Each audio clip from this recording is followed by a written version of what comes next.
আমাদের এই ভেপু গাড়িটা কাদার ভিতরে গাড়ি গেছে, এই গাড়িটা উঠানোর চেষ্টা করা হচ্ছে, দেখা যাক ইনশাল্লাহ উঠতে পারে কিনা। আপনারা দেখতে থাকুন ভিডিওটা। আমাদের লোকেশনটা সবাইকে জানাচ্ছি, এটা হলো মাগুরা জেলা শালিকা থানা। আমরা যে কত কষ্ট করে এই যে ইনকাম করি, আলহামদুলিল্লাহ মনে হচ্ছে উঠে যাচ্ছে ইনশাল্লাহ।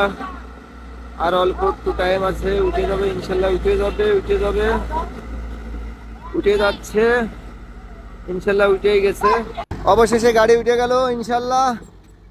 বড় কষ্টের পরে গাড়ি উঠলো। এখানে কুটুম বাড়ি বেড়াতে আসছিল, তারা এখন চলে যাচ্ছে ফেরত।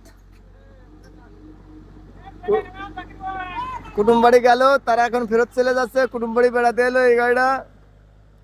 জনগণ আর জনগণ। মাছ ধরা শেষ, গাড়িটা উঠে গেছে।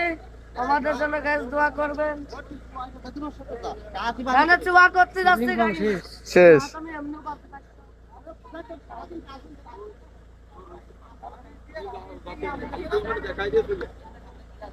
গাড়ি আমরা উঠতে এসে এসে কি কষ্ট।